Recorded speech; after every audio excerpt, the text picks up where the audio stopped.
i7 ગુજરાતનો અવાજ। નમસ્કાર દર્શક મિત્રો, i7 ન્યૂઝ ગુજરાતીની સાથે હું છું આપની સાથે પાયલ બામભણિયા। તો જોઈએ આજના મહત્વના સમાચાર। અરવલ્લી જિલ્લામાં હનુમાન જયંતીની ઉલ્લાસભેર ઉજવણી કરવામાં આવી રહી છે। ત્યારે જિલ્લાના મોડાસા તાલુકાના નાંદીસણ ગામે રોકડિયા હનુમાન મંદિર, ભિલોડાના રૂડા હનુમાનજી મંદિરે હનુમાન જયંતીની સાથે મંદિરના પ્રથમ પાટોત્સવની ભવ્ય ઉજવણી કરાઈ હતી। મોડાસાના નાંદીસણ ખાતે આવેલ રોકડિયા હનુમાન મંદિરમાં સમગ્ર ભારત દેશમાં હનુમાન દાદાની બીજા નંબરની મૂર્તિ આવેલી છે, જે આકર્ષણનું કેન્દ્ર છે। સમગ્ર કાર્યક્રમની અંદર અરવલ્લી જિલ્લા પોલીસ વડા શેફાલી બરવાલ ઉપસ્થિત રહી હનુમાન દાદાના દર્શન કરી આરતી કરી ધન્યતા અનુભવી હતી। મંદિરના આયોજકો દ્વારા પોલીસ વડા શેફાલી બરવાલનું ફૂલહાર તથા સાલ ઉઠાડી સ્વાગત કરાયું હતું। હનુમાન દાદાના મંદિરે પ્રથમ પાટોત્સવમાં યજ્ઞ આરતી, મહાપ્રસાદ તથા રાત્રે લોક ડાયરાનું આયોજન આયોજકો દ્વારા કરવામાં આવ્યું હતું।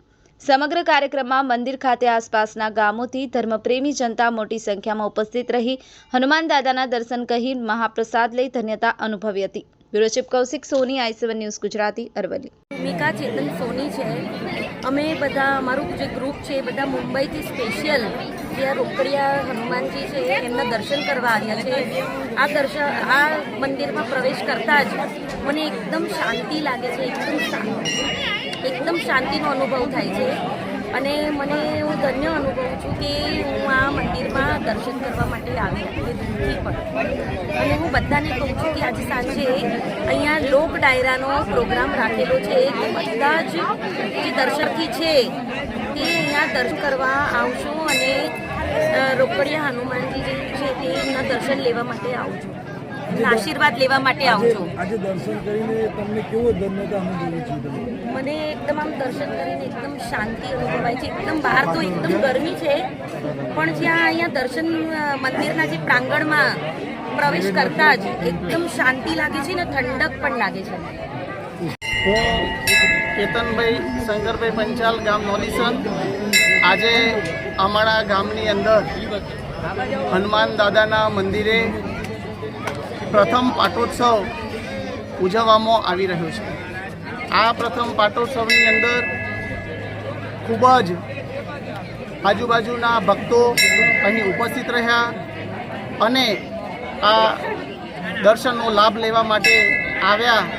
એ બદલ અમે ગામ વતી સૌનો ખૂબ ખૂબ આભાર માનીએ છીએ। બીજા નંબરમાં આ મૂર્તિ 750 વર્ષથી પણ વધુ સમયની છે।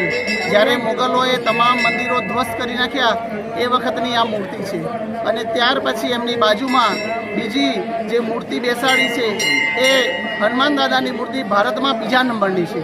એક મૂર્તિ દક્ષિણ ભારતમાં છે અને બીજી મૂર્તિ અમારા નાંદીસણ ગામની અંદર છે। એ અમારું અહોભાગ્ય કહેવાય। એટલે આ મંદિરનો ખૂબ જ સારો વિકાસ થાય અને વધુ સારો વિકાસ થાય એ માટે અમે રાત્રે લોક ડાયરાનું પણ આયોજન કરેલું છે।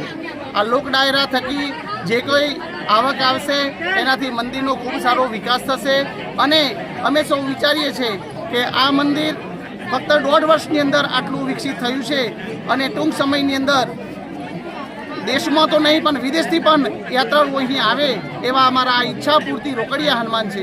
જે કંઈ તમે નિર્ણય નક્કી કરો તો 24 કલાકની અંદર એનું રિઝલ્ટ તાત્કાલિક મળે છે। એવા આ દાદા માટે અમે જેટલું ઉપકાર માનીએ એટલો ઓછો છે। આ સમગ્ર ગામ વતી અને સમગ્ર મીડિયા પરિવારે આજે અમને સાથ અને સહકાર આપી આખો પ્રોગ્રામ ખૂબ જ આનંદ અને ઉલ્લાસથી ઉજવાઈ રહ્યો એ બદલ અમે સૌનો ગામ વતી આભાર માનીએ છીએ।